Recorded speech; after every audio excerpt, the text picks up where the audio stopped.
Ia, ia le tua e nei tu la fiafi. Ia ole kalame huli nei o le toi sosoina. Ia o nisi fo ia fiongo pa ia le tua lo whapena. Ia ona anga le lei mai ei le tua. Ia i mātou le au whenga ruenga. Ia e fifi hoi lai tamu whai e fola fola atu. Ia nei manuia. Ia e ala le upo le tua nei fiafi. Ai le ia mataina la le fasoa ma le tātou por kalame nei fiafi. Ia se o tātou a matamu moi se talo. Tuina atu le manoa nei ma le whalo alo. Ia sunga ia pasta mai. Ia na te sauni e se talo. Ia a matai tātou por kalame nei fiafi ma le whalo alo pasta. Mātou whaftaile tua i nei fiafi. Glory, hallelujah. Mātou whaftaile o malu malo silisili ese. Sa mātou tā la pui o malu nei aso. Io e vi ia lava oil mātou o tua. Mātou o mai lava le tua nei tua. Glory, hallelujah. Olo o mātou pepese pea mo mātou ala rama. Praise your holy name. Ilo lava wha maoni. Io e te mā. Ne fiafi le li ie. Vi ia ma vi ia. Lavo fio i mea uma. Ona oe ule ngā ruenga. Io e te mā. Ama le mai lau fio. Ia le nei fiafi. O le tua pa ia o le tua mamana. Le tua sili. E tino ke riso ma lau whātua tua. Le se mea mātou te watu i lau fio. So se laua le li. Nā o le taulanga o le loto o le whāwhitai. Pa ia tua i le li. Hallelujah. O au whai Hallelujah. O au la vea. O au wha mawhana whana. Hallelujah. Vi ia o au wha manu lo. Ia iso o se a inga nei pō. Ia le atu lau fio lau manu Glory. Hallelujah. O inisi o lau whanau o whainga luenga nea fiafi. Ia watu le malosi a te ilatou. Hallelujah. Wase manuio a inga nuu mai ka le sia. Whamanuia mai i au auna. Nea fiafi. Glory. Hallelujah. Ia ali oelo mātou tua. Iso o se a unanga mātou te whaia. Mātou whaia nei mea umaleli i. Ia manu malu i mea se anganga. Ma ia wha malosia i pea le tino ke riso le mātou saulinga. Ia mātalo e o lātu ia Yesu. Lo mātou tupu sili. Amene. Amen. Ia. Vi ele tua nei tu la o le fiafi. Ele manatu o le whaielo leo whai mawhunga tamu mori sunga ia pasta mai. Ia ma te whaatalo whātua i lau whaasausaunga sa mo. Ia i nei tu la o le fiafi. Ia whaatalo whātua i la i le lau paia sa moa. Ia o whapena o na maua mai nei au nanga ia ma nei fo i pol kalame. Ia whaatalo whātu ma le ngā whaaloalo. Ia i lau tapua inga ma lau sila mai mo nei tu la o le fiafi. Ia ma loso i fo manuia ma lo le langi ma. Ia whaptos whatalo whai lau whai ngaruenga te tofi e le tua. O lo whapena o na tala whauto i tu e fia hao te orone. Ia whapea tulu inga uma o le larolangi. O whea lava o e au mawai se i tulou. Ona o le tala inga o le tala lei o le mahalo o le tua. Ia whataro whaki a te oe le tangata o le tua malofa le tua. Ia ili nei tu la o le fiafi. Ia malosa po manuia. Ma lo langi ma lo fatu to e nga ruenga le tua. Ia ele tua foi se fatalofa. Ia ile au paia. Le au pele. Ia le au fatu tua. Ia o le tino ke riso. Ia il nei fiafi. Ma lo le soifo manuia. E manatu ma le tentonunga. Ia sa tato mau fatasi ia. Se aso manuia nei aso no le aso sa e un fale ai ma tato fale foi malu ia fa pena ona fa foi le vi inga ile tua ia malole so fomenuia malole langi mama nei tu la le aso ia fa tai foi mo la te talo au la te talo le langona ina ipea ia le malosi o le whenga ruenga pa ia le tua i ma le foi ala leo ma nei ala ata ia le ngata i leo le tele. Ia mare ano no e platform ia o alo mata mawhanau o Samoa ia o lo whapena o na moli e tua i pēr le wheau o le malo le atua ia i tonu maota malawa ia maise o whinangalo maloto ia maise o le tino ke riso ia i lea taimi ma lea taimi i lea aso ia malo so i fumanuia malo le langi ma Ia ele tu ua foi se fatalofa I wo ma paanga Global Kingdom TV channel. Ia o ila tu lo fie pe mai mo mai ele ngato tonu hau te ro nei. Ia ai fa pe tu lo inga umo le laulangi. Fe lava e maua mai ia le Global Kingdom TV channel ma ana Paul Kalame I le ao marpo ia fatalofa tu ia te oe le wo ia ile uso le tu fine ia Yesu Keriso ia malo le onsai malo le tapua ia malo te talo ia malo holso fu manu ia nei tu la le fiavi ia ele tu fo se fatalofa nei o mato falenga pasta periti fa per tu e atise ia maisen no fo halo ia si o mato ai ngalotu si o mato ai ngapele nei mangele le lo fatu noa ia fatalo malenga faloalo ia la sunga fenga mar fatu fa pelpa ia o tatu e kalesia ia o fa pena ona maua mai ia le Paul Kalame ia ile nei tu la le fiafi ia o se fatalo falea o se fa felo ai ia o pa ia mo sa mo ia ile nei I tu lao le fiafi ia pasta pe watun minute le pe fia fai sau noanga le ai o watanga I sau lo ta mata upu malanga fa alo Pastai malo le haleluya joina le fiafi ia ele fai una fangaluina ia tato bompaanga ia viele tua mo tato pena failangi ia maselava I tu lau o lo fa pena ona moli toai sa vali ia le aso ia I lungo tato YouTube channel ia masifo I o tato website ia ma tato Facebook live ma lole ngalului o tato ngalului ngalo o tauso ia o le faasoina le o le upo le tu so se moto so se lao ia pato foi fa ma lo ma fa tai tato aina ia wala vale mulino al finangalo le tu ia iso o se tangata e pele ia te oe ia e mese o le o ia ma le fa tua patalo fatu foi le fiafi ia le tofine le li le tofine le ia nga lofa ia salo la mafuta mai Pamastenov ia le tu sis after mafuta mai after le malos ia le tu patalo fatu foi le sunga fa fengai ia famnu tu tangalvau ma futu ia te pora ia le tu pas tu tamane fiafi ia e mai se foi ia le to finele ia lin va weli fasa vita fa taite le ma ia manisio I la togo tato aina ia wa lilo atu ba ai ne fiafi ia le ponsale lang sila mai le tua ia le tua mori ma pas ne fiafi e taua o se fiafi fa to mo oi ma lo bainga ia o sia fanau tulo ia e mase foi ia o tato umalawa ia e mase tato ngatu I le amtanga leva yaso ia e mase foi le tato ia Il masina lona suma le tasio le tausanga amen lord ia ma lo le ngalului ma lo le on sa nga le tu ia ma lo foi le tuitu o na le li ia le tu ali ngalwenga ma lo le folfola ma lo le molimau ma lo le fa malolosi ia lava e te nga ai tono tato falfaina luenga o fale aonga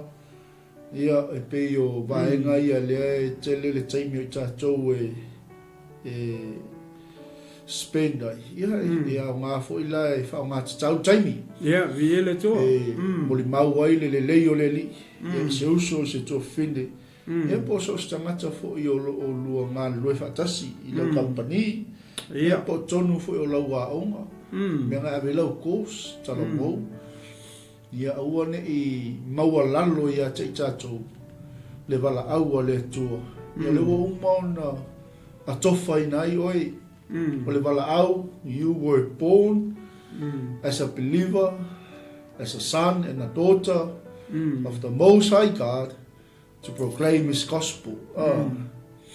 O tūlanga ma tofinga ia o mea whapena o na whaeina i tātou ono tātou au nanga. Ia o i tātou na walawina i tātou ai tātou tere i whananau. Amen. Mai le manawa o tātou tina e le atua. Ia peo se toi whapai atu le nea fiafi mo le toi le whamalo le tātou ainga. Ia mai sol whanau pele Yesu malo le tatalo. Malo le saili. Ia le tua. Malo le tāpena. Malo le whai tau le upua le atua. Malo le whalongolongo i le anganga pa ia o le atua. Ia o ia o au maia fe au i lea taimi ma lea taimi. Ia mo le tino ke viso. Glory. Hallelujah. Wale wha malo si o i tātou. Ia i le wala au ma ua wala au ina i tātou. Fea lava la o lo e tutu afi ai. Ia o le fata le nau o mon tāpena e le atua moi. E ngā lue ina ai. Le wala au o le atua. Ia o mon wala au ina i tātou. Aia. Amen. E maa ia ngia fiafi. Vi le tua. Mana ia tau i nei au kilani. Matou i tūlangi nei au kilani. Sae, sifo. Matunga saute. O kase maa ngai o le mawhana whana o le nea fiafi. Ia me se fo i lea sa ngatu tātou a ingai tapo inga masau ninga so se fata whai taulanga. Ia le tua. Maa lor whai taulanga le nea fiafi. Maa lor whai taulanga le nea yaso. Maa lor whai taulanga i le taiawa na le la. Ia wa mawai atu fo i maramlam. Ia wawai i le manuia. Le wau mai e le atua mo i tātou. Au alangi i whaatala lepe, whaatamala i tātou. Ia i le taimi tātou te o. Tātou te tāpua i le li. Ia ave iai lo tātou ato o toa. Ia ma le tātou se laupasing. Ina ia vi ia i le atua. Ia ma lo le whaitaulanga le nei aso le ainga o le li. Ia le tua. Peo se toi whapai atu lea le tinu. Ia me se whaafonga mai o tātou ainga. Ma le ngang whaalona. Ia ma lo le saunoa ma whetalai po ila sunga le whaiwhi au. Ia moni ma whamaoni ho ia u saunoa nei aso. Ia o ele manatu ma le taitonunga ia o le aso nei sila fia uma e Samoa. Ia le li. Ho ia si o tātou atunu e ui ana whapea o le tātou te au mau i atunu ma mau. Ia au le tātou te o mai ia ma le anga nuu lea. Ia le O po le lifestyle lea sa ola le ia. Si o tātou atunu i Samoa i mai a iaso ia. Amen. Tele o tu a foi matangata si o tātou atunu o whai mai tonu ne atunu mana nofo mau mauai. Ia sa ola mai ai le toinga o langa lea. Le tūle whaakewisiano hoi lea e pe ia olo ia sa. Ia tā male longo le rotu ia koi kiki a o a inga. O ia inisi a fio anga hoi malala whanga hoi whai ala tautula pono. Penga o le kokasi a ia le. Ia tangata e nofo le whale hoi le e fu e sua vai. Nea ngā no tā vai ita yaso tala titi. Ia o le ainga e o i le wharisa. Ia o le alaua o mai nei au ngā tupulanga hoi mo tua hoi a inga masi o tātou tunu pele o tātou whai malanga mai nei sa ini malo i nei atunu. Ia o le ai pe o le ia le tūlanga lea. Ele o tangata uma. O lea e o lātou tā ofi pēle me lea. Ele o tangata umasi o tātou tunu. Nia tulo le fiafi e hoi le si toi ngā tangata ma le si toi ngā Samoa hoi le ngā saua i ngei ki kilo kungon ma ngai e o lifestyle hoi le whapalangi ma whamaori.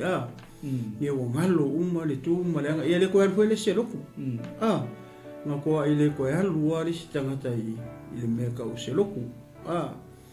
Ia ai o le au ngā whai o nei whasoa ma so soani e tuai a whai wai le toe ai loa le au wala i le wharesama le mea e te su i e te tapua i ia au ngā nei po kala me toe whamanatu a tuai e te oi le atua le fo i mai le ola ma le manawa ia olo tau soifua ia ma maola i whai maua ia so uma ia le ngata huilna ia whai foi lea i tātou ma wha taita inga i foi lea i o tau walo ma tātou whanau Wa aula I fola ta miti fo I wa ia ko la e to anga ta itel matua e alu fersa malu e vivi ia e foi no fa kai ia to walu mata to fa na wa fa pe o la ne ia ta miti mai wa ia ko e ngara mo fo a hoi le maka ki vi o mi Facebook e o la foi la ta miti fa pe nga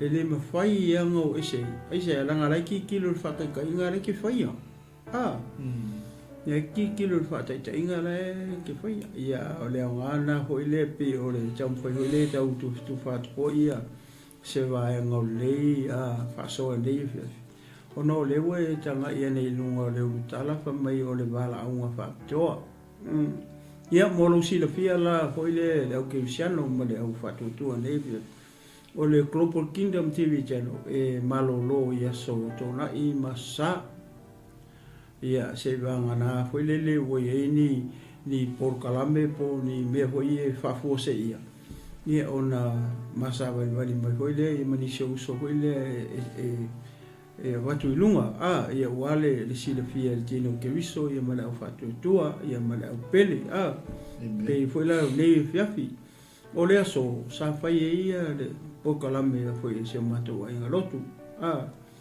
o le winga o le ngoa foi le o le po kalame le sa fai e lo fatu no o le aso fai fiau ia ele to tele la ni fai fiau foi se mato e kalesia o le na o le tama tai malu faritu ia ma fai fiau fa to fa ia mo la to tai to lua ia pawana ia o le mana ia foi le ua foi le pe o le ua wa mana ia foi ia la to lo fa pena ona lango se o mato tama tai ia la e mo ai fa to le lo la to waso e tasi te usanga ona pai ia fai foi le o tona ia le kalesia ma fi ai ia ma celebrate taila pe o le mafu ka tonu ale le wa ma mai foi nei fi ia tonu foi a nga inicio e kalesia mretino ke viso ia alu foi se tai ia fai se aso fai fe fai se tamo tanga ia fai foi ngai ke kusi ia wa foi le lato tutu ai tua le au na le tua mal fare tua poi le ati ai tino ke viso ia pe o le ala le wala yo na ma tu poi le ma te sava i vari me nefe se ma tata no tu poi la ma voi e se ma tu poi ai ngalotu ia ma me le sa fa ma tu se ma tu ai nefe ia wa fia poi le kalesia ia ma se poi tu pulanga tala vo ia ma se fa na witi tele ta maftanga ia wa pe al mea na e fifi ai te miti ia tele te motanga ia o fifi ala tu ia pa na po ia le kalesia to le ala we tanga ia lunga o le screen le o matu o tu ia le tusi le o eso tu surfitu foi pula fitu ile foi posuto o to tonu foi upu ia o pe ma ua vai ma ua ia ma fai tau o ma fo anga le o ma fitfilia ma ia versus foi le e pe e fata tau foi le mato waso le aso na i mato fai fe au ia mesi o mato tomate ele fa pe la ua ngala ungo se tu si le aso le ai le au ma no fo ma ua ia ma ua sao le nei fiafi e se o mato tama tai ma fartua e fa pe foi uso a fai fe au ia o le tutu itu o le una malango foi ninga wenga ne ala wa ma mai ele tala le e so to spurfitu foi upo fitu anga foi pois fulu marito ile ma ua vai ma fai tau foi le wa le ona ma mai ele tala le ona o le ma ngai o le kala ai kilo i o le tonu i le kai makangaka tonu lela ma fa matala tua foi le tangata le tonu i malelida ai kilo foi la i tonu e kalesia ma taitasi ia le fai fe au le taitai le fai fe au ia ma nisi foi fai fe au to tofi le ona le tua foi le lango atu foi la le ngaluenga le tua I taimi le avanoa ia le ona le tua ia pe alu malanga fo ia o le ina tangata ia whaiwheau ia o la tu ia mou mai lunga fo lea ia whatino ia ngā luenga I tonu le kalesia ma le kalesia Nga whaitaula I le tala lea ia o le tala ua whalongo soo ia Kirisiano ua loa ona e whalongo I le tala lea a tonu o le ma te whamutala atua le tusi ma le tala lea a le ua whapea soli ki ngā fo I karinga o ulo o mana mo le tala ia ana o se fautuanga ia te oe le uso le tu fine ma le au Kirisiano neve ia tu mai sau 5 mingu ki se io ma sia tu ma le tu ole upo le tu e fo be a tonu pe wa lua tonu te sanga talu na e whalongo le la ungo le tu si le ia tonu fo ia ma nei e fia ia tu mai sau se 5 minute ia se ma tamu fai tu fai ma ua ia fai lo tu se mea le wa so le mai le ngang pa ia mo tato uma le fia pe a tonu e ke ue le fifi fa pe ue whalongo so ura kala lea ia mo se ma uro maron ai ke ue whalongo ne fia ia ue se mea fo I tu tonu ora tala lea le anga fa pe ngā le upo le tu e le umana fa matala I tangata o le soifuanga ne to te soifua ima ma olai e umma le larolangi nei se tulo e le ai ma se singa ke lo umma le upo le kua pe o le ala le mana e le launga le singe le soto sufitu launga le sikaya o launga le si onkalako umma rwa yeso nge kaure sa o launga e le kai umma le tamau a inga mariso si o le upo le tua o na wha matala tala e se poto o le tangata Amen e nei fiafi kau ke fiu pe runga la le foi nei fiafi I le tusi maritala le o ma au maia foi le atonu olo I se fe au au ngā ke le se fe au I tonu ia moritino ke viso mai se ale au na le atua ia mai la tau leua tau fie tu tono le ekalesia ma le ekalesia ia e lango la I fai fe au martangata o le atua ne fiafi ia ora ma fai tau atua foi pu ska mai mea le fa mole le tinu o le mana ia te le le va nga le wa e sauno le nefiafi amen ia me se foi o le la mai suma I fa fia ngainga ia le tua o tai o I kalesia ia o le au fai ngaluenga foi tonu I kalesia po le tino ke riso ia pe ia ona fa ilo atu le suma ia le tinu ia o le o nanga ele patino se kalesia ia o le sabal vale malnefia ia ono le yaso sa fa pitoa lava mo nei fo I tu o nga luenga le tua ia e fa ta ua ia le au na le tua ia me se nisho I la to lo tu o le fai fe au mal fa tua e fa pena fo I la suma fa fe mainga ma se vola foi ngal vengo mai bo mal nefia ai ini por kalami fa pitoa o tato I kalesia na mia le ngata foi le avies fa tai fa to tai pela ia fiafi ia po pe se me foi te tau on acknowledge le ia leva no tato o nanga fa pena on fa la tele to ile fina ngalo le to ia mai loa ia lalang ia le fer fani tato ia amen ia le au te mal fa mo nei po ia se tala le fa maoni o le tua ia ai mase ia o le tusi pe ona sauno atu le sunga ia le tunu ia le fo ila fa foma le fo ila fa tau ia ai ua saunia po kalame nefiafi ia ono le yaso sa fa tofo I au no mo la tofo tua ia mase fo io nei tu nga luenga amen ia le sunga I fa fia ngainga mal fa tua ia sei aves fa tai mo I la to ia le tu e tau sangau nga lue ia mase fo io au na le tu lo lango I lenga luenga ma lenga luenga ia ai sei tato te whaia tato measi ia tato manu malo ai silio na vi ia ile tua pe sto e whapai atu lea le tinu ona o lea e ilungo tato po kalame nisi fo io awhia ngainga ia meso lau whainga luenga ia pe o toe so atu na ono le fiafi ia e whaptoa lava ni ka le sia ia o le whaamnatuina o le aso whaife au ia e whaftai ailo lato ngā lulue le pulu no wai e au mana ngā luenga le tua ia e le whaingofie e whaitaltonunga ia ngai te silafia mai malamalama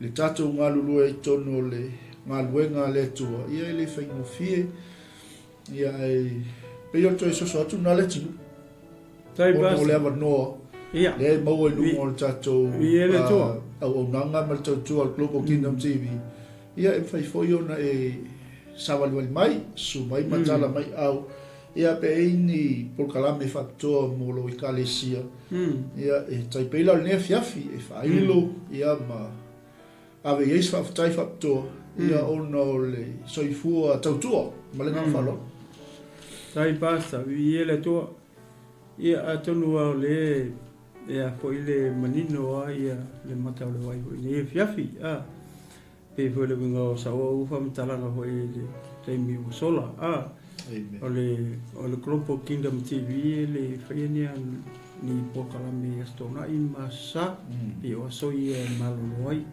ia tarwai ona o le nei aso foi sa tapena ia le vaenga le foi tatou ai nga lutu ia pe o le nganga le o langa ia foi o taloto tatio mai foi talitala noa ia ma avatu foi se paftai foi se o tatou ai nga lutu ia ma se foi ia te ma fale nganga ia ma le o foi nga lutu ia e tu sai ma le nei aso ai o te manatu o ia moni ma fa maoni pasta a tonu foi se o nga moritino ke viso pe a faiole mai mo mai ia mai se lava ia la fainga pa ia le tua ia mai la to lo fa pena ona tu tua ona le tua ia e pe o la tonga e faia kongu me fa penga se anga fa ku ia le sinia pasta faiska komele e pe o la toa o ile ona le tua lo ku mai ku ia me fai ona lato tartara noa ma langa ia foi le loto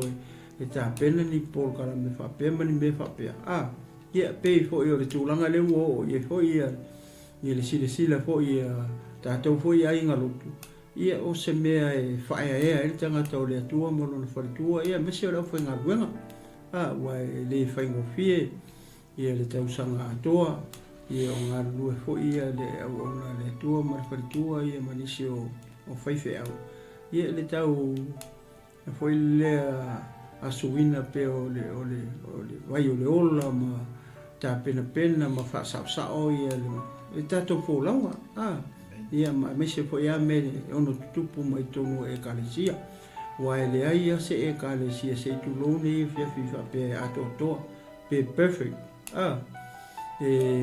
le se kalesia fa pena o e kalesia e fetai ina ma fa fitauli ma me fa le tono le langa ne ia e ta hotele mo ta to ya to te va ai fa lango le tua e foi me le poto fi le mu mo le sai e fa pena ona fa i tu langa fa pe e me fa ona tupu me fa pe ia pe o le ta mai fo le fiafi e le fa pe moni fa maoni e le fa pe o ta mai fo le fa i lo e lungo o le tino ke viso ma le kalesia ai su ia ni me foi o fai tatou e kalesia ia le o fia lava fia lava foi fia moli faftai ia ona o le ngaluenga mai a tangata o le tua malona fale tua ia fa pena lona au wa ni foi tau sanga ia e manatu mo te tonu ia e te le sia wa te le sia wa mo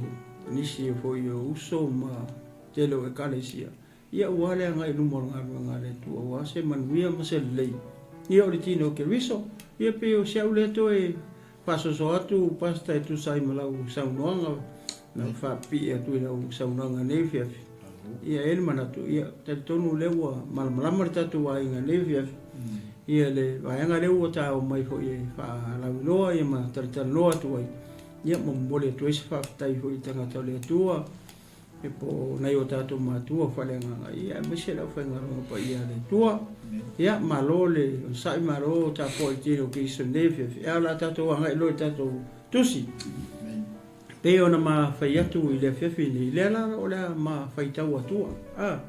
Foi upu ia, a mata mai le fitu spiritual, ia ona whaaso so atu e loa lea o le ma whaaso. Si o tātou wawa aila, leanga o le iko kongu I le lida malanga au whainga ruenga. Po le ale me le tupu I tonu I.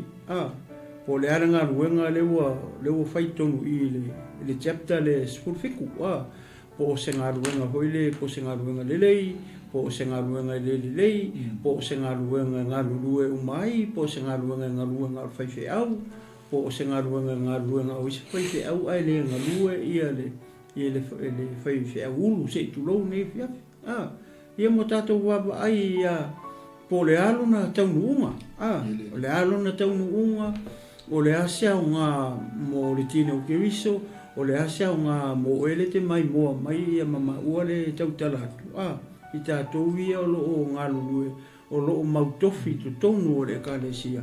Po le le patle ke play e tonu I. Ia po play ho sau pat. Ia po le mea langa ruku kua I konga. E mo koe le ma sau se meo e whaia. Ia ngā fo I le au whaingaruenga hoi le tia konu. Ia. Wao. Ia. Toi ina. Iyo. Io along whana. Iyo. Takata mā pasta. Le ngā lue ia hoi le whaia o ngā sa. Ia. La tau I le team. Ia. Le hanga o lea. Tai o tanga ruenga. Iyo. Pele skenge mafukanga tama. Ia. Pele skenge mafukanga tina. Pele skenge la ukaravou. Ia. Mea umalanga lea. Le hanga o le tino. Aleluia.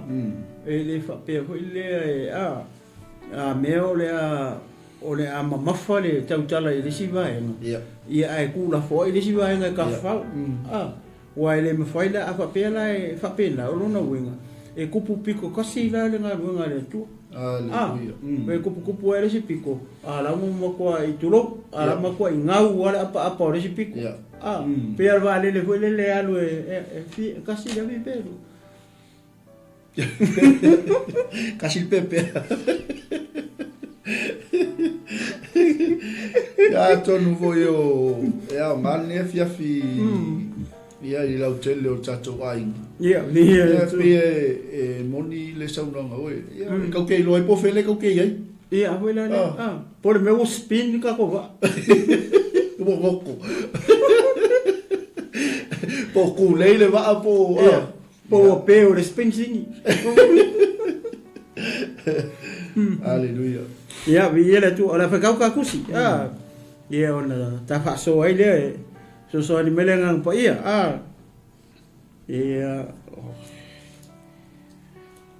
Ia, pa fitu Ia. Ia. Ua ia fa ingoa foi le mea o mase. Ile ma me ripa ona o le finau o le whanaunga Israelu. Lola tau tofo ia Iova. O lo whape anu. Ua ia I tātou Iova pele ai. Ona o mai leo a maleka e tau ma Israelu I refiti. Ona whai ane leo Mose ia Iosua. I nā whiriwhiri ia mo I tātou tangata tau te o e tau ma Amaleka. O ata e au, o te tu wai le tumutumu o le maunga mane to o le atua I lo lima. Ua whai fori e Yesua pei ona whai ane o Mose I ate ia. E tau ma Amaleka. Ua e fori o Mose o Aarona ma uro I le tumutumu o le maunga. A si lunga e Mose lona lima. Ona maa loa tu ai leo Israelu. A tu fo I lalo lona lima. Ona maa loa mai ai leo Amaleka. Sama mafa lima o Mose. Ona la ave leo le maa. Ua tu ai I ona lalo. Ona tie ai leo o ia. Ao a rona ma uro. Na lata ofi I lunga o na lima. O le tasi I lisi tu. Ma le tasi I lea tu. Ua mawai o na lima. Ina se ia ngoto le la. Ua la foi Amaleka. Maona tangata. E Yesua I le pelu. Praise the Lord. Ia, Samoa. Leo e whalongolongo male totoa. Pei ona mawhai atu. Foi lea. o to tonu o le tala le, ele tasi se fe au o le tonu i. Pei ona ma whailoa hatu, o le e le tai. Malana au whai ngā ruenga i tonu i. O Mose, malana au whai ngā ruenga. Ai atato wawa ai le amatanga o le tala mai le whai upo e fitu. O le malia i o le mele tupu i le nu. Whako a uma kuanga mui le ngu urwhewhe ngui a Mose. Amen. Kua uma kua le mui o le ngu urwhewhe ngu. I le sawaringa la lenga sawari mai i le toafa. Se ia o mai i le mele ta o rewhiti. Mele ai lea. O le mea lai maali e fo le tala pe a wawa ai le lei ai. Hoi mai. Ua uma lenga nga whiungu, maure vai e whiungu ai. Ai whesini lo le nui se whesini fo le i lo utari tonunga nga o. Pei o se whesini fo le ua masalo salo i le atua. Na te maure fo upo e fitu. Fo mai upo kalangu. Po o iei ea Iehova ia kako. O iei ea le tua ia tatu. O le whesili e le ngu matangata. E le malamalama. E le tali tomu i lo lato watua. A lele whuka uma kuaraba venga renga ka e Mose papa kafe mele vai. Ma whiungu vai. A lewa uma nga whiungu a tali ni mana onga. Uma markoi mui. A lewa koe whaifo ia kala. O iei ea le tua ia kako. A kako kilo lai le koi ngā o langa le, e le o lai le ngu, sa mo malau whaafonga i le whiawhingi, o le o lai fo i sa mo. O le o lai sa mo, o le o lai le tino ke riso. Le koi ngā mea hui le whakoa uma ngā whamalolo sesi o le inga, whaiwa venga, le toi tū mai sesi o le inga i se mai po le ase mea. A le koe ngofa whapea. Se, o ye ele a kua i a kako. A le whakua o mga whamarolo, le o manguia mere kama, o manguia mere ki ngā, o manguia mere anti, o manguia mere ango. I lea, i wha venga o le tua. Le whakua o mga whaingu. A le whamai o ye ea, le a kua i a kako. Ngā o mga whesini whapea, ai langa mai Roma, mana mu leo refiti. Ioi. Ele whapea ngā mai refiti, po ele kau whakarikari e. Ai whakau ele kalapa mai Mose, ngei kai au. Urgent call. Ele whapea na o mai refiti whapea, o mai camp mai o whapea o, o sifuru aso, lua suru aso whapea, o fia masinga o camp mai o, i a refiti. Ai whalongo i kala Mose. Yosua, fili ngei, ngisi o e kako, e o e kau maamareka, o kai au. O awhia kau re kaua. O kai au. It's an urgent goal. Mafua mai sea. Mafua mai la mea leo whisiri wale. Lewa toa umanga kani le manga o ngā whiwhiengu, mui. Mea leo whisiso. Ioi. O le whisiso. Koe alu le malama. E le tonu i le tua o isa ora elu. Ale whakua umangi anki kilo a kunga lai kafe mei. Le oi masko i ngā mose ngu whaifola i ngā o ngō rāko. Hoi rāne. Ia maku whaku le tua e kaukala le papa. Ia o le ika kero mose le uri e lenga la koi mose ka. Ware mea konga ngā leo esko i ngai. Ia. So se whaife au ai mō pere mea ngā le ika. Nanga o tangata. Ia. O tangata. E ke whapea oe ai o. O lau whaife o se ange. Ma vai poe o tato ai ngai whawhiu whaife au. Ia. Ngalo. E whai keke. No ai mana mea ne utupu i. A ki kilo i le kala. O le whamai mose ngei ia. Ia. Yosua. Fili ngei nisi o kako e o kau maamaleka. O kai au, o ke ku oi mare ko o lea ku e runga le mau. O ronga winga, e whai aku mose ngei, e le asa kai ora song fua kau. Ora diri nei happy mo oi. Oi sa me kau. Ah. Oi sa me kau. Ngai sa me kau mai oi ai kupiko. Ah. O kasi le aka le kong o tala le. E loai mo me o tangata kapenga penga marka ka sa un. Langa upo mo se mai fili. Fili. O la ko nga fili e o so la ko. E la ku kilo peso pelo.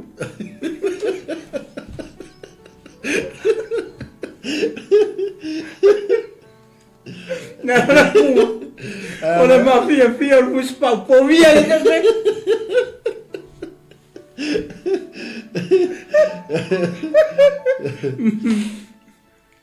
Me vai le tsawa le la ka o kaya ele o kala kaya awa fere fili o ngi o fe sini la mo e ma o tato o mai ile kai mi nge la songi e ma nga ia ko le fe sini le e fa tupu manatu ya o ke visiano o ka ko ye to tonu o le kalesia ke viso e ka kawanka ko o masuru ka ko pe au ang e isi e fero no e le sanga pe le asia la ngai kai me sa wo ko agent call fa pe o le agent call le me le le la wa la ku nge lo la yesu ai va ia ku o ka se la ke le fusi pa o ko inga ngu wa le mo se pe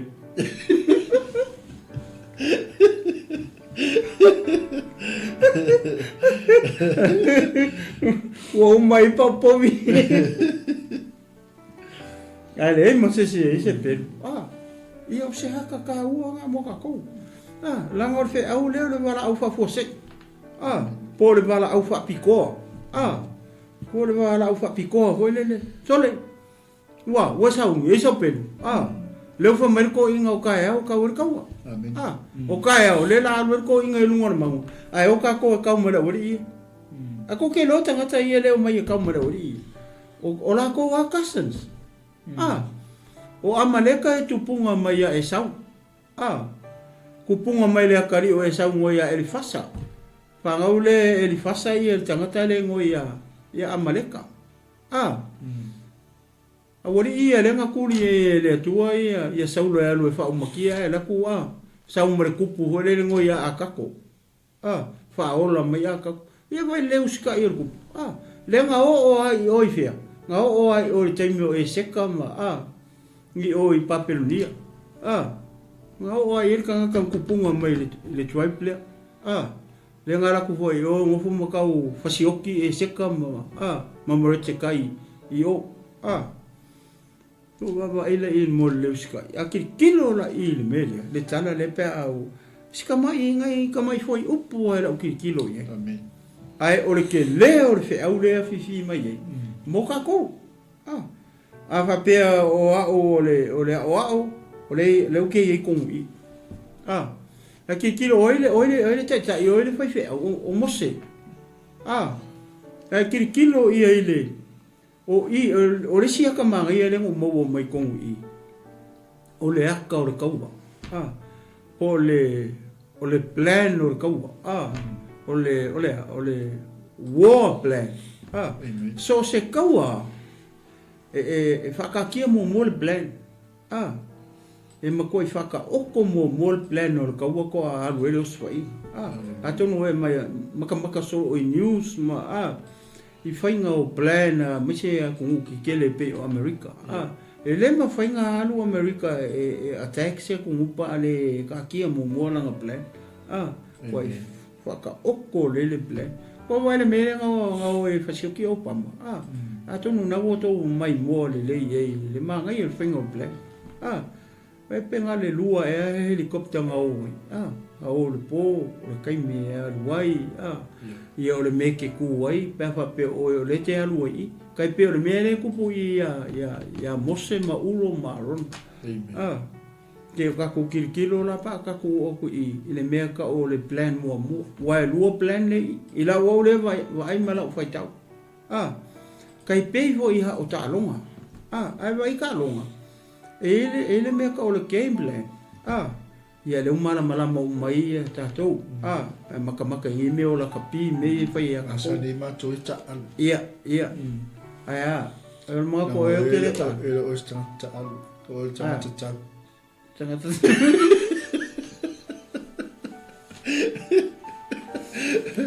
ala ngare skalo ngar mere fai ne ko le ka kanu ia e lo skalo no winga ke la ke ve kalo ala ko o ki Wai ngoi lai e le mea. Ile tala le pe ona ma tartara noa tu ko i nei fia. Nga se se la ko visiri. O ye ele tu ia tatu. Amen. Ai oso mai lo male foi pule na ma mata to ele ma fai tau. Le foi pule e valu. Al foi pu fiku le visiri ele wori. O ye ele tu ia tatu. Nga pidi oka ku ar foi pu fiku ai oso mai lo foi pu valu oso mai lo mamleka.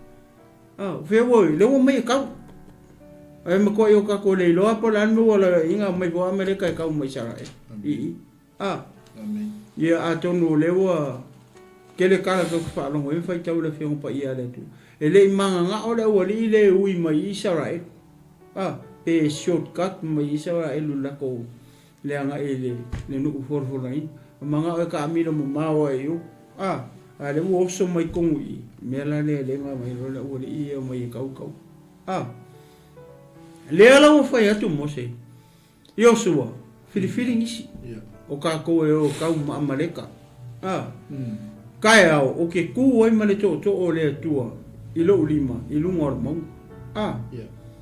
wa ila ye i le mele o tau le kupu i le lo la wa ele o fa makala mai fole pa wale me manga ye fole pa mai fili o lona winga o le fililinga a fole a Yosua sama ko ai baba ai le Yosua tangata e o alu marka ka ele alu o le tula fono taua Israelu pa pe ki sa ungi ke alu se ko e ye va enga fole le tauna e alu le fanga tala mai le fio pa ia le tu pe a fa pe sa ungi le ka o ka foi mai le tala le tu spa ia sa ungi Israelu e o ka o sa le fai ka ulanga fai mo mai le kala a ye se si o ko e vai le loko a o le ai se nge vai e loko ngo so e fa ko langa sa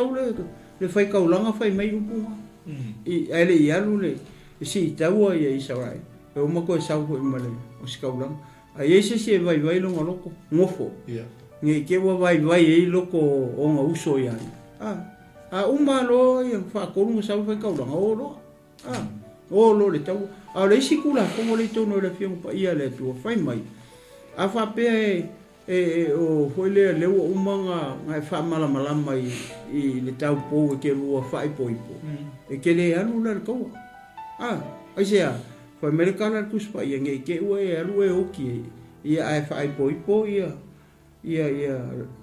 lo e Nancy Pare mama e va e o nge ia tu la fono e kon tu la fono a fa pe o le o manga e fa mala mai i la mana me wala pe ai ke pasangi me no fa mama manga se fa kali le se vamos qua seu que le sole mana ia io tu la fono mo a fa pe sa ni taua o mana lu so fa mama e que le sorry stay home enjoy your wedding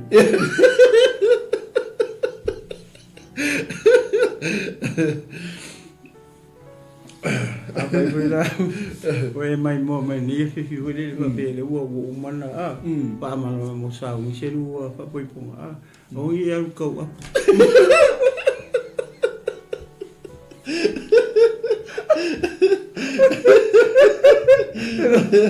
al kawa sala e le al kawala le fa inge awange sa la piki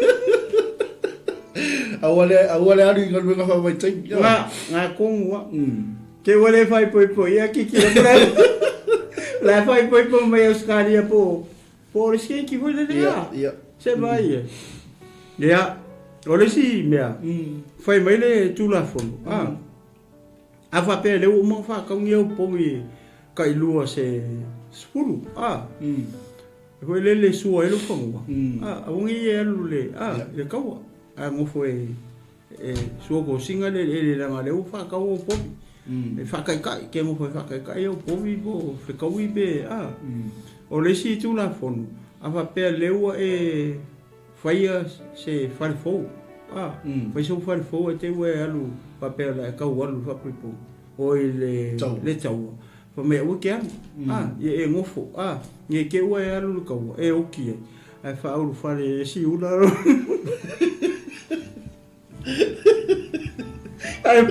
ai mo e si una lo kwa ese man ma ngai o kula fongo ma na ye ti ma na ia te ko ma na ia yo lo fam chala ngo wai ma ele nga cha wai ma sa ni me le o le faingo fa mam lo manga wai ma sa ni fa to ngo po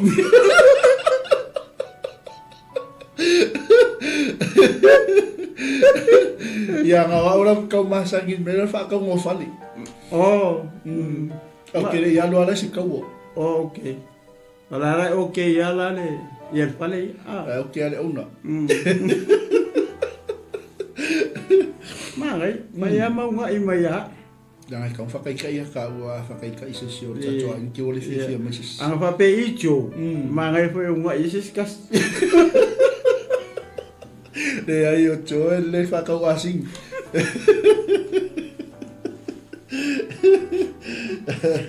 kamale me kulo lo mo fa mala fa ipe ma ko ai musu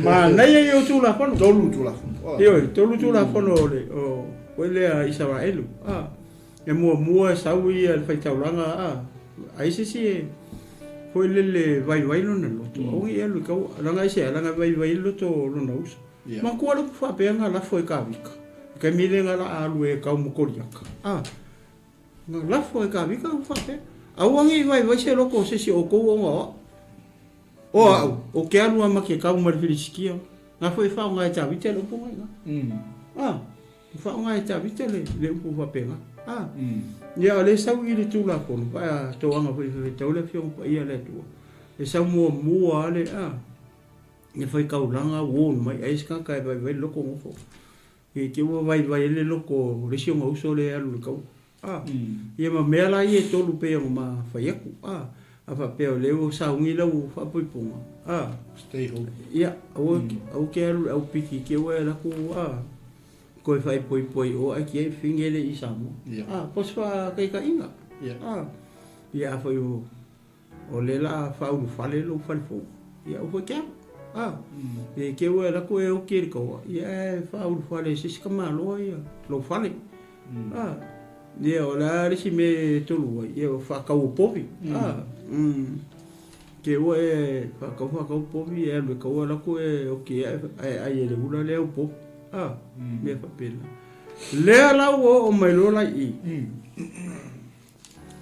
fa mai lo le fa pu le la lo le wo mai tau pas ka ki lo le fa so fa mai on fa ya le o mose ya yo suina ya le wo ma fili to te o e tau ma maleka o ta ao o kai ao so o kai ao o ta ao o te tu wai I le tumutumu le maunga ma le to o le atua I lo ulima ko pa sfulu mai ua fai fo e o sua fa pe ona fai ane ai o mose ia te ia e tau ma amaleka ua o ai fo o mose o Arona ma uro I le tumutumu o le maunga kasi la le me mali o le tala e ki kilo ia o le kaua o le mai mose ku lunga maunga lunga kumukumu o le sili o fele kaua le kaua kasi le vai nga ese mana manga I o tana le pe aka ko mafo fauli o le kaua ele kaua I lunga monga ele kauinga I lunga monga kaua e kau lalo e kau lalo longa kasi po le mafola ho le o le monga le o mai amana kai lalo I le fa mai ia mose o kai au o ke ku ai le kumu o le monga o longa winga O le makoa I maua lunga me le ngā rui mose. Ma le ko o le tu. O le aka o le mea mo kako. Pe a o maingi ni kaimi wa pea. Kaimi o fia mga o mia le sosoangi mai le kua. O le kaimi o kaua. Ele o se kaimi le kaimi le. O le taimi o taua, o le taimi o le toto masaa. O tangata, leanga o le la kaua. A le wha mai mo se e kuma le ko o le tua ilungo le kumu o mo. O le aka o le mea mo tatu. A kongo whaingo fie anga ko mawhawhau le mea. O kaula I o sua le kaua I lalo longa kasi. A le ala walu loa mose I le kua. O le aka o le alu le kumu o le maunga. O le aka ngā oe maa uma I tātou uma keusiano. Kau ke o ai la kumu o le maunga. Kau ke o ea. Kau ke o I le atua. Kau ke o I le atua. Langa o le kau ai la. Ele I kau winga I lunga le maunga. Nga kau lalo longa kasi. Ai kirikino e kangaka le lalo. I ngara ko a kasi a ngaka le ngai lalo. I saka I ka ia uma le au kau o Israel. Oi. Nga ia sua. Ai ko fia kangaka ia nga o lunga le maunga. E ko koru. A le ale upo mo se ngwhai a ia sua. O te tui le tumutumu le maunga mare ko o le kua e lo lima. Ai kirikino la iai. Le maali o le kala le. Le wha mai mo se nga unga ia. Ai ko fia kangaka ia nga o le maunga. E ko koru ia mo se. O le whesiri, o le mea ngā ringa o fuor ko o lua le. A le ka ua mo se. E le wha pēa ku mo se e Iosua. I o kai au. Ia ma ku oi ma Iosua ma uro I lunga. Ngā mo se alanga ka ua ia. O kai au, o ke ku oi le kumu le maunga marito o le atua oi. Ke au le whiriwhiri ngisi o e kaumpuri sikia. Kua I misi a ko ma se uro ma se arona I le aka lea. O le aka lea. O le aka mua lea o le kaua. Po le plan mua lea o le kaua. Ngā mose I lunga. Marikoko mai o sua I lalo lau kasi. Ele o iei te tonu o le aka, o le plan mua lea o le taua. Ia uro ma arona. Ele iei. Lai kaua e mose ngā o ia. Alo e whiriwhiri kaka e o kaumba Amerika. Au. O ke kua e kumu o le maunga. Marikoko o le akua akai au. O ara whisiri, o rani menga o e fua le kouru. A lele o iei tonu o le ata o le melia. E lunga mafu anga kele. Pe o na mātana noa atu ma wha soa atu le whiawhini. I to tonu o le kare sia ke wiso. O ngā ilo mose. Ia ma oe ngai ke mai moa mai. Ia ma ua wha. Kofu aka kumani mose kongo le kare sia. Pe leo ingoa ia mose. O aile ingoa lau whaiwhi au o lau mose ngā. Ai vai le mele tupu I. E se mane mangai. O lewa o alu mose. Ai muri e koe mele ori ia. E kare sia mare tine o ke wiso. E se mangai a mose kanga kai whapenga. O lai alu whaiwhi au le alu ngā o ngai anga ke le loa lau e laku wai. Lau e muri e koe I onga kua. Ia o kele fo I o isi e kare sia. Sole, o lai panu ko kasi e whaiwhi au a lai mo moe a kamanga. Le ai ma se sia, e sau e whaini mea ka o le hao. Sau so soangi I langa whaiwhi au. O vele alu iei. O lai alu lunga le maua. E le whaingo fie le alu le whaiwhi au lunga le maua. E maua lunga. Kau ke le lope whawhenga alu mose I lunga. Penga kolo. Po le alu koe ngā alu ngā alu e mose I lunga le kumukumu. Le anga le whamai mose le kumukumu. O rongo winga o piko e lunga le maunga. Ngā alu I ele koe. Le muri e koe ko rua le. Le aka. Ele I ele ko rua le aka mua le. Le vaenga mua le o le aka. Ngā mose a I lunga. Mare ko o le atua. I o sua lalo lau kasi. E kau e la le kau. Le ala ua kako ai e. Le ua haku roi lunga. Kau lo mare kau. Ia ele whapea hoi lele, e kau o kuroa maa lolo. Pea kau ki kilo le kala. Pua mai e, pua lele wa wha solo inga ma mawha lima o mose. O longa winga, ua makua I umi anga kurko inga. ia makua lai ku mar ko lai ku mar ko le ku I longa rima o la sisi I longa rima o ko mar ko le ala kau mar kau ila le fa me wa ma o la me winga le me wa vai rima o ko inga o minga ko ka ko ke le lo po le ke minga ka o ko po le o ngor ka ya por fiku por bar por iba kau kele lo kong po lan kami lang ay ole kuaya telefon pa iya le tour kami nga pa ay kawa le fa mai wa mafa di morko inga ro winga wa vai di morko inga wa ummi kele nga kur ko inga le fa mai chala tus pa iya lui foi lalo li morko inga ia wa mang malo mai amaleka lu lunga ko ku lunga ngari mo vai ku yo ko kuri ko Israel wa amaleka o le ale le mele fia manga o mia kai ele fai fe au la manga o mia se so angi ne manga o mia se steady le yo ngari ma pe lo fa la vela ve wa vai wo le la va o le pat mo le plan ne fa mai mo se o ke kur kum mo mar ko o ke ka ulalo le fai ai o su ele ai ma se arona ma se uro e kongole o le vai nga mo le plan o kaua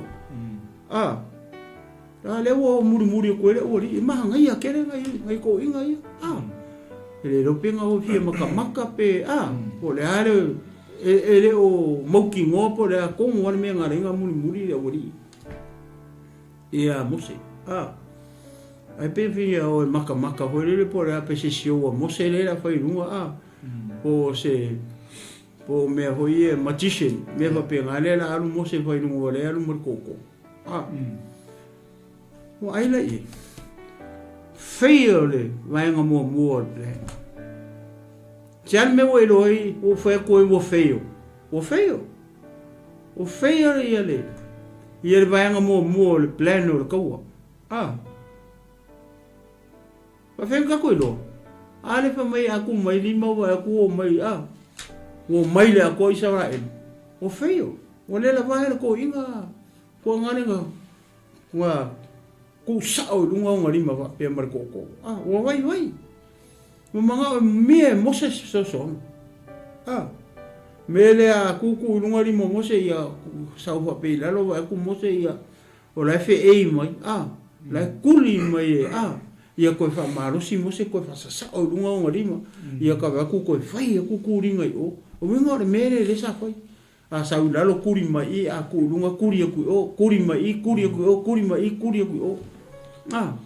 o le lo la po le ke mi u mai pe le ke mi mo le me ka o mang malo fai le ka mo le vai mo le plan me vai le plan longa lu o le plan longa lu ka o le ala wo mu in lo kongu ia uroma ma arona le al me mo ala o li ngo fai o lo amele ma o fa la wala lo vai lo la lida fa penga o maka ko e konga ia ka ko le poko mare e lo ala le tangata le ka muri fai fe e mala malam le kai me vai e fai fe o mar kai me fia mau e fai fe sef so ngi mai se si o le kanisi ai fai ka ku kele ka muri ka ko leader ka kele lo la fai ngal leader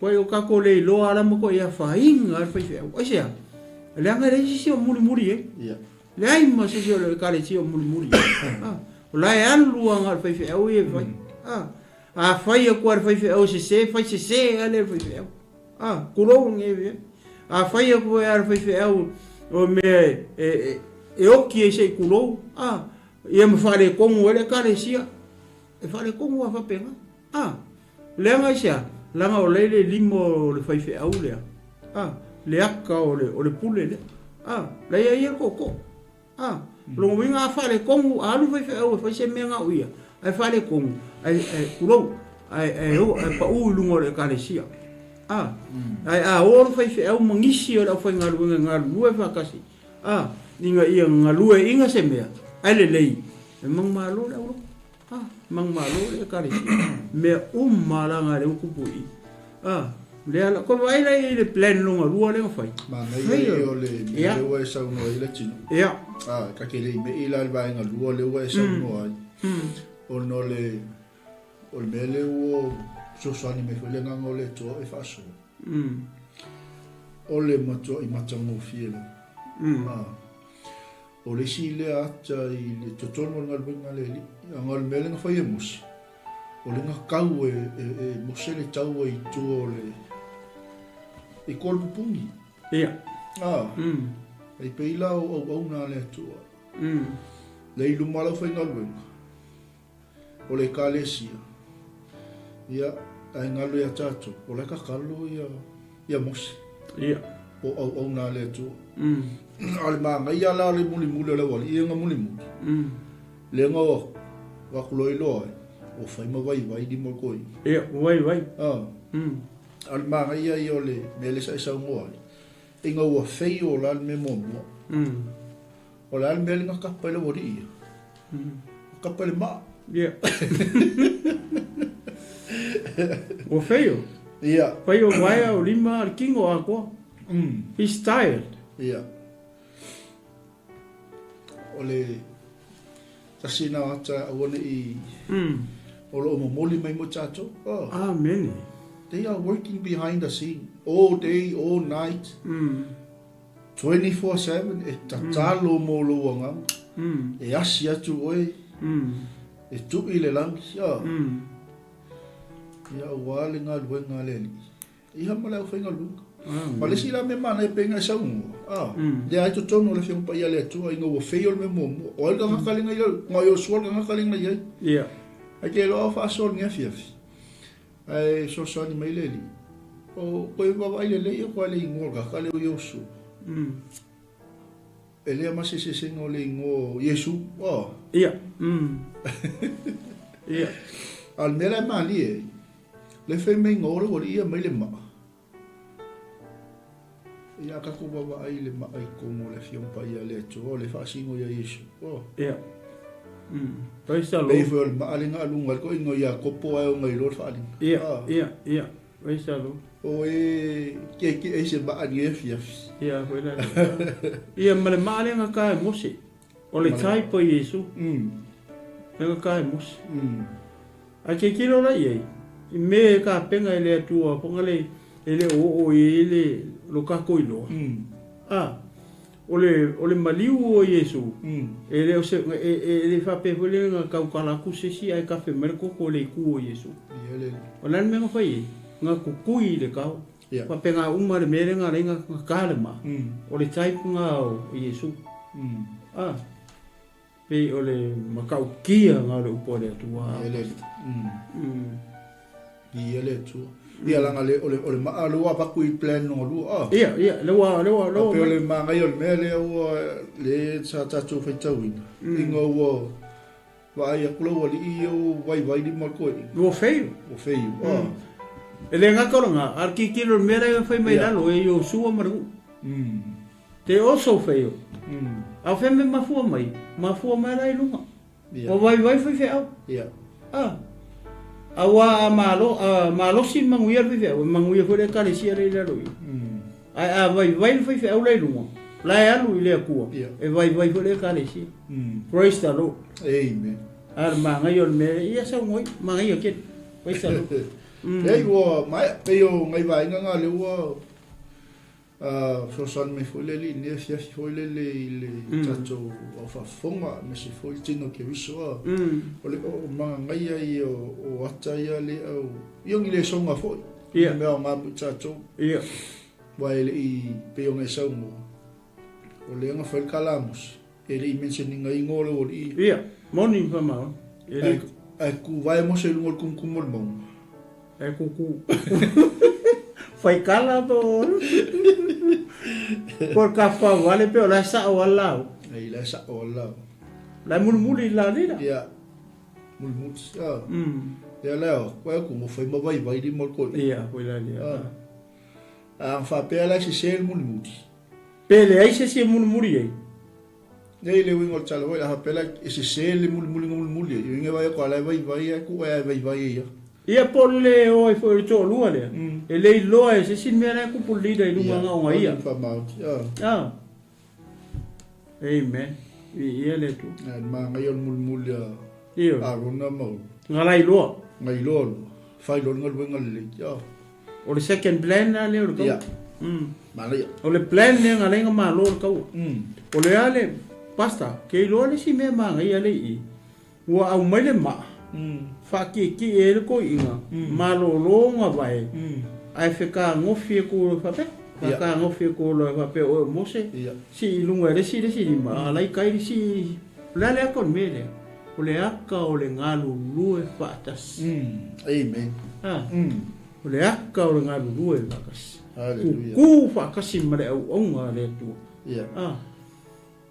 se ia mangu malo o wa o ile nga mangu malo le ka wa le la lui angale kukufa kasi mose ma uro ma aruna masi si lunga ya limor ko in kusa mang maloa victory is in his hands ma fuala nga ku mau limor ko in ngai dum o ngala nga ofa ngarwa what about us o la le ka mo ka ko tono le ka le sia ke biso ona manga mi al fe au o lo vai e le si uma lima po o vai uma lima e lua o fe por me foi o ca o peidi por fe ele si e luga e wale fe mai o mamma fali mo bosi ia o kinga mo le lu ko ya o ia kasi le me ka o ke lo o le mo mai i le ata mo ka ko le a foi ngadwe ko le e mele ka ua ele e foro da leader muri pe wa ka ke le no ora ka usi ko ka se for kwa ia ele no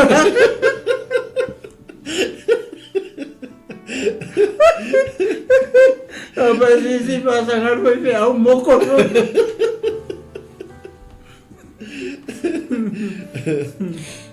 ai lo for kwa le ma fai di bona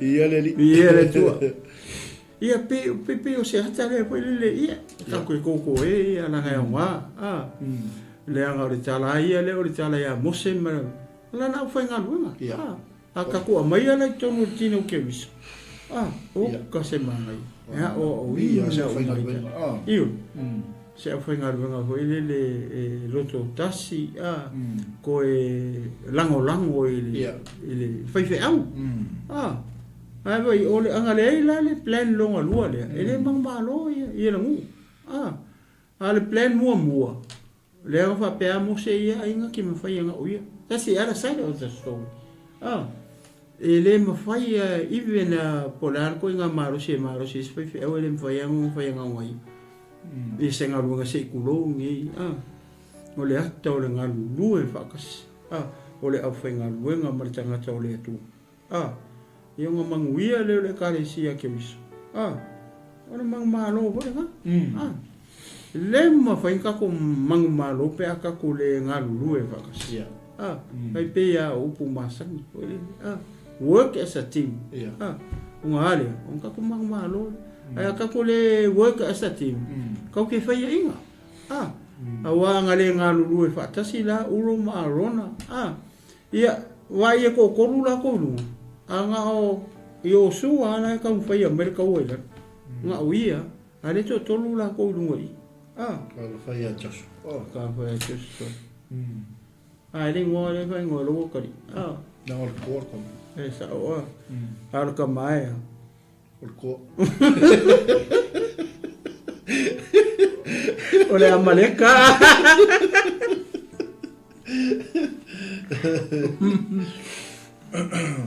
ia ke lo ia man mai fa sa fa go in ia ke le kon me le so o ko asikia mo fo le malolo uma vai o le tino ato e vele ma fo le nga va ku le wori o vai ko e se ku nga le wori o le vai la mo se o le ala ka umai lalo la ka umai lalo me la ku puila kuri mai kuri o Pese kuringa. Ia. Kuri oi. Pese muringa fuan mera. Kaya ready malam mai o Joma ma Johnson. Koe iri masingau nya Feliki aso. Koe ia tai. Iri o si lo ala. Ngoi popo. Se ai kol fako aga ole se ai kol ko fa ia. Ah, fua ngale. Ale lo ia popo.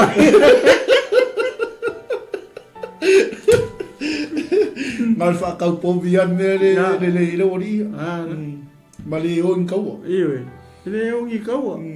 Wa fa ku lo e ke alu lo ke sa lo ngo fo lo ko lo. O e mara markula fo. A alu ngere kaua e oki. O lo ngo wingo fo e por fi lo ko lo me. O pa ki e si po on fa. E si ri o ngo fo. Ke lu fa i po. Enjoy la ye lua sfia. Wa anu ngere kaua e oki o ke foi mai o mapa i po. O se e foi mai kaua fa pe me a hu ah. Oi le ka benang ki ka le on mo ko. Mo ko ska mo cho. Saya lu po mo ano na ki u. Fai me a hu ya rona. E orki kala cho. Me a rona. O cho ga kala la wa. Kalau ila lo fia lu fol kau ave te lo le ya kula fo. Le ai o ki ka wa. A ma fai poi po mo ron ko lu. Me ga mo.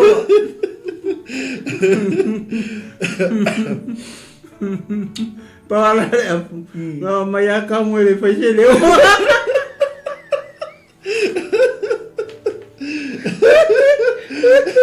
Lama buana dia mele la ma fai bei puma finge ya. Ya la maya ba ya ko pu. Ah pa mai finge. So le ki o e fai se la o so ko lu cho. De ayo ka ko er pa.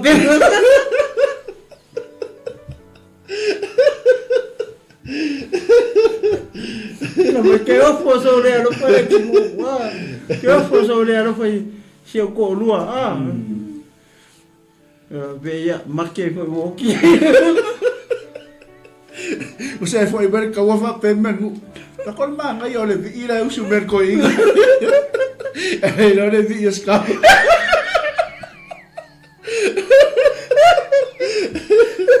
Ya, waktu sih yang kami ikut, yang ada kawan aku okey orang pulau.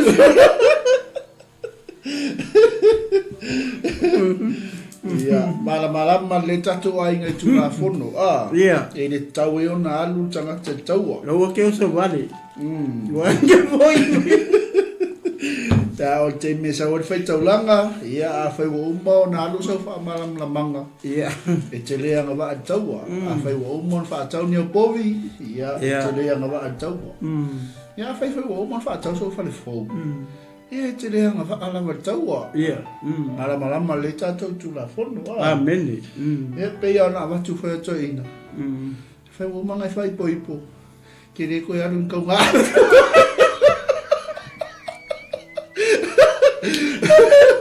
Dah kira koi fai poi olo waru kau maapu mangai fai poi ala ngai fica ngisi mai finge fai mai la ko live no TikTok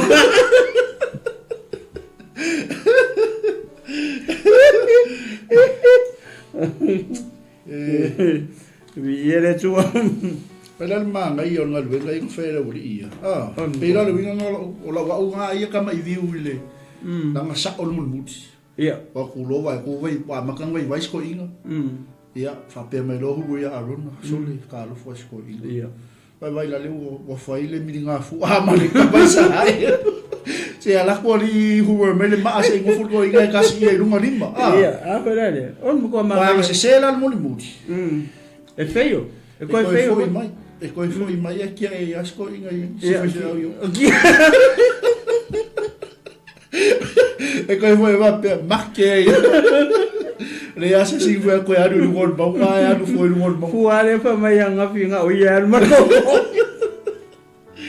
se pe e wale manga ia ri la foi ngaluenga ri ia pe la manga ia mere sa no ai o le ata o le ngalu fa tas amen o le fe ngali ia i ma tau sofa ta singa lu amen ya ai fe nga lu i tono ngaluenga le tu ia fai oi mauro fai oi ma arona fai oi ma Yosua tau ina tau ia so soani le ngata le au na le tu por taita po mo se tono ngaluenga ia so se va en ngolo e ngalu e ma ia por taita i foi o lau ia o lau youth taita i o lau maftanga tama kasi nga muse nga inga taita i o mtanga lu ia ngai ke ia mi ele tu ma e kele le kusi le uka fifiria me fai tafa so on pe o le winga foi le o le tafa mtaranga nefi e ona o se aso foi le sa fili foi e tato wa inga lotu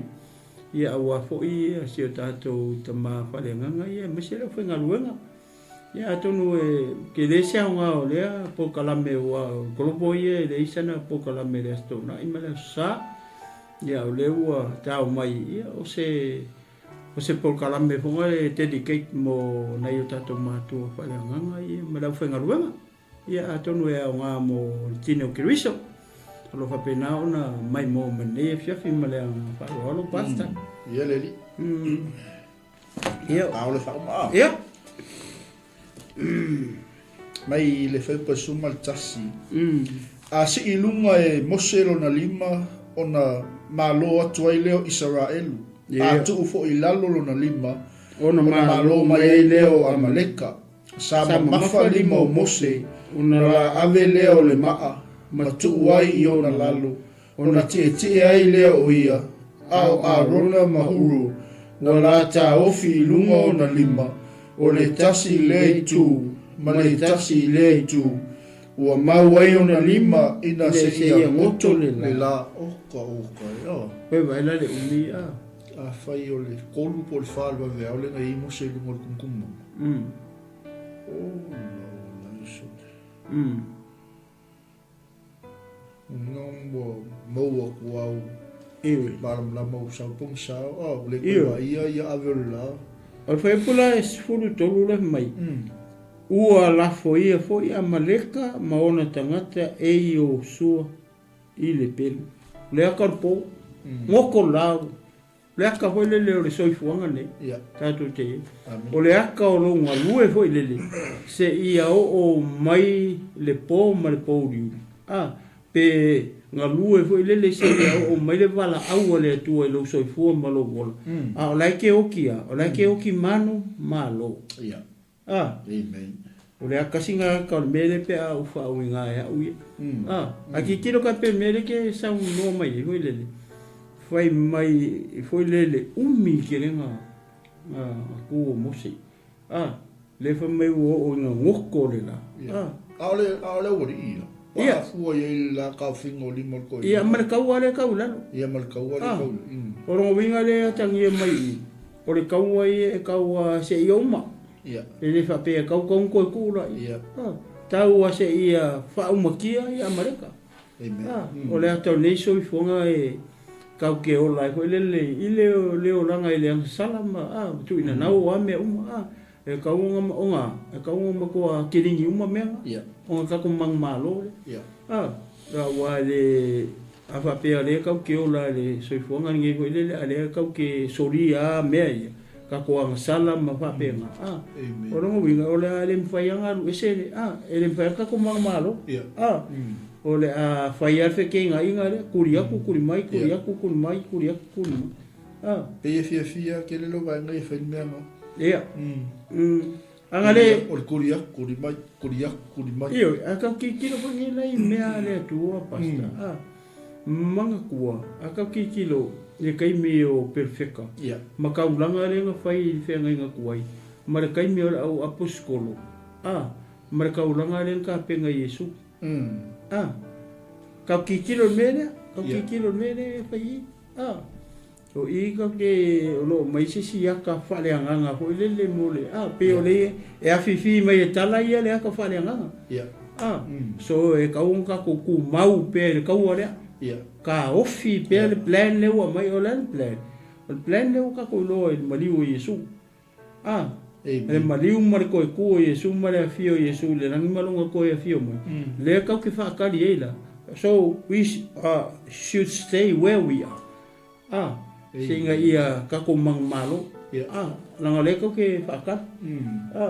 Aungi ka ko fe mo wai po iskaka. O iskaka lu mai ko fa ta ka ko ku. O ku fa ngora ka fe o ki ko mai ko. Ia ngo ko i va ko ia ko ku. O isi wo mai kai fa. O mai over. Ia wala nga. Kai pera mele ku pera. Kuri mai kuri aku kuri mai kuri aku. O mafu mai sa mafu mai le lunga. Le mele ku pu lunga mo. Vai di mor ko inga ku dalo malo mai Amerika ku lunga yo malo ku Israel lu pe. Ala ka kai ka ku fa mai se ya nga ngoko ole la. O longa winga. Ia sa ole sa ku kai miumi. Wa lu kai fast food fare uri. Ia aya. Ya pe nga alwalo aku ngisi ngofo la sera uma ulo sera ko kipi ya la. Tapi apa mai ari ka? Anga alu ya alu le fai popo ko sa. Ia fora nga. Me pa penga. Penga sa kau ya umur kau. Ia. Ya mang malu. Ia. Eror kau. Ya foi sa ko sa. Aonge ngalo mo se la la te talo. Ia ma huru marona. Wa la tolo finga wena. Sauli. Eror kau o kau wa fia malo ilo wa ina. Ya ko sa. Ia. Sauli ya. Usale ka ko ngal me. Ia pe me o ta no atu e mai kere ngai foi pui Ia le. Mai foi se fe au motato. Mas ele tinha o que isso. Ia me se ale au na le tu mana na foi ngalunga maka ko uma, na ka ko uma ora foi ngalunga. Ia le. O fe ngai ke ngalue tono ngalunga le tu a foi o pese. Ia. Foi o ka sela au pos kang palau o se ia. Bo o tangata ngai ke ngalue.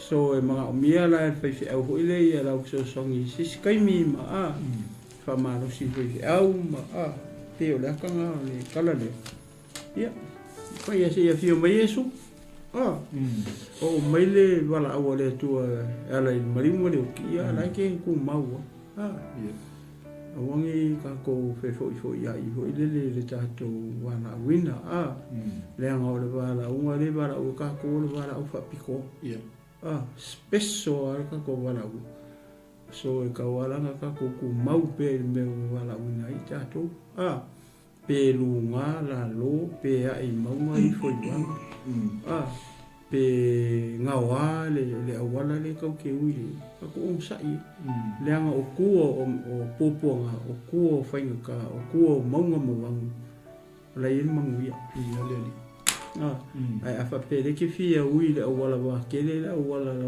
kasi le wala le lei le ngawa o ku ko la wala la ile fa no nga le tu e se le ko fa popo pasta nei piafi ile tam ta ku ile tu amen yep te lo le wa ile fa un tato po kala mele sile me mala ia lenga mata ile tato fa son ia fiafi ole agua tato to foi le tu kai pela melen fa Israel ele foi pofi leanga fa ingoa e mosel no fuanga le o mas ia on ol fi ngahu la le malula to fo ia kofo ai na le pofi tu o ia fa ingoa fo ile me o mas ile ma me ripa o no le fi nau ol fa na Israel malula to fo ia Yehova o lo fa peani o ia i tātou e iu pele ai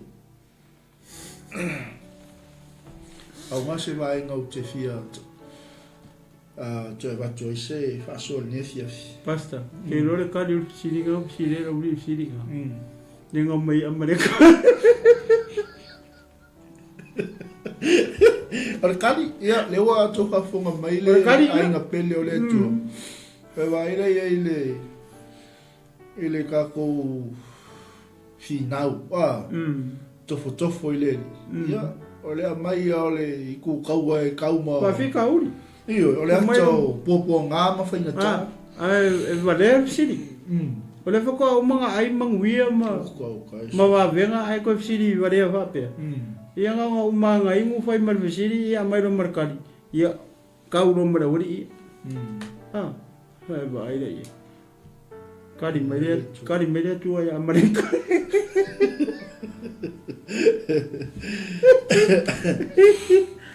ia tu ya malo faftaya tu tatu wa inga ne fiafi tai fo ile la mai tai fo ile mafuta mel nei po ia tu malu po le tu tatu fa long wai ia mo tatu feitau wai ia o so sani fo ile mo tatu ia le amtanga ne va yaso tu tu faiva ia le ole wala aunga le tu ia tu oi ia malo ainga faftai tele la le fiafi ia tu na tu le Toina ile fa mai hino po kalami o sunga le tinu after ya fo I ya tato ainga o mai masani mai se pa anga ya o sunga I fa ngainga mo la to faltua after tele after ile la mai ne fiafi e ile anga le o le to ile amtanga le va yasu ono Yesu amen ya ile to pasta sai vo mo le amno to mai sunga le pai fe au ia sa mo martino ke viso ia mala fa tu mala pele mala pa ia o se mata upule foi le wa ia ele manatu foi ma wa fisi to fa sungari pai fe au ia mala ko tangata ia mate sa wari mai foi le watu fa popo motato ia wa la le fafanga ina peo lo to so fu fa le nganga ia ma se o le tau longo ina peo o le upo le tua ia mo lo fa tua e le fa peo ko le o le tausi pito tasi ia le tino na o tino ia la mana o me ko ile nganga ia se tamo pa le nganga ia e fa pena ona tau so na lo to so fu ia ma so ma foi malosi ia mole atu le nga faafetaitele I lau tapuaʻiga ma lau usaʻi nei fiafi e tonu nei mataupu se mataupu e aoga mo tatou uma ia e maise foʻi ia le ʻaufaigaluega paia le atua ia ma auauna le atua o lo faapena ona maua mai lenei polokalame nei fiafi pe o le agaga lava ia na masavevani mai ai o se fia faafetai ia I se o mātou tama fo'i whaaranganga marwharitua ia me se koe leo koe ngā wenga wani le fo'i tua le tine o kewiso ia I se aso fo'i ua whamanatu whapitoa fo'i e nei tu o le tō vini e le tua ia I awa lawa ia le anga I lumora ngā le tua ia ele manatu ma le tai tonunga ia o le ate le eso na o ngā mo tātou uma ia manisi fo'i o au na le tua manisi o e kānesia ia ma le teminei ele manatu ia o le whaangata mai ia tātou polokalame ia I nei e fiafi ia e foi se taimi ia te mau foi se soonga nei lawa whaasoa whaapopo foi se aso po se astona ia o lawa le tāu soina ia o lo tau soifu whananganga ia mai se foi mātou le au whainga wenga ia tai au ena ia tātou toi whelo I le lofa malanga leo le tua tātou toi foi I Paul Kalame whanga solo al grupo Kingdom TV channel ia o le matale kako morning breakfast whanenganga ia mpa solo toile tele ia o tātou Paul Kalame a songfua solua stofi a so leile ia mai le taimi nei ia o le whangata mai le tātou Paul Kalame ia malo le on sai ia o le tātou whahi use talo ia o waile tua o le mātou te mo mori pea o le whaftai I lau whia o no le lei, o lau alofa tu noa, o lau wheso soani ai ma ua, o lau au whainga wenga. Whaftai anga pa ia, lafo I atu I lau whio e te whamae ale nei, sa wali ma le nei, au. Mori o atu I ai o whina ngalo maloto, whamalama I le tino ke viso lau upu nei fiafiro ma ia whaftai tufa, whaftai soani, whaftai lo wao mai ia I mātou, o le upu ea o aia o iai whatonu e whapoto ai I mātou, ia I le ami tonu, ia whamanuia tino Keriso nei poa maise o lau au whainga nuenga mō rātou whaletua, ia o le au pai, o le au pele nei a fiafi, whapea le tino Keriso, ia whamanuia whaisunga ea Mike mani au nanga, o le poto ma le atamai whalau tele luna whale ia au a lava, ia le wholawhola ina o la upu ma whai o lau whingalo na mātou atua, ia ina ia lawe ina ni nganga molo māloa ia sili o na whaamaru si ai le tino Keriso. Ia tamaa whamanuia la wauna marwhalitua, a miso nei e kalesia, nei foi maota ma nei malu o te tala whaavanoa no whai tutoa, ia mātou o mai foi whapena o na au na atu I lo nuu o tangata e maise o lau e kalesia nei whiafi. Whamanuia nei atu nua mātou nofo mau mawai, whamanuia sia mātou atu nu pele o Samoa, Iei lau whamanuianga te mai tai pāre mia mana na whainga malo lele ie, ia tō mai le rangi se manuia o sio mātou watunu. Talo foi mo Israelu ma Jerusalema nei tū la fiafi tama e le whangaloina I le mātou te talo. Tu wai le angelu sili ma le peru wafi e leo leo e pui le ai pa ia le ai o le tupu, mai se sae masifo mātou foi masaute ia leo ina lava e le angelu sili. Le ai o le tupu le nei fiafi. Talo mo le file mo le rangi, a wai au lau pule tu lau pule, le li ero mātou atua, e pule au oi me uma le rangi ma le rangi me la loifo le rangi nei, o la I ova ia lo mātou atua. Tamaa whamangalo I mātou, se upu o mātou tautala I wale tusa ma lau whaafonga nei fiafi, whamangalo I mātou e ala I tōtu pa ia. Mātou wale I o Iesu Keriso, o mātou te talo ma au atu ai nei. Amen, amen. Ia, mai a te nei le tinu malo fonu, wa pe hori sunga ia Pastor Mike Pureta, ia ma te whatu nei fiafi, tō whasoi fua, Samoa.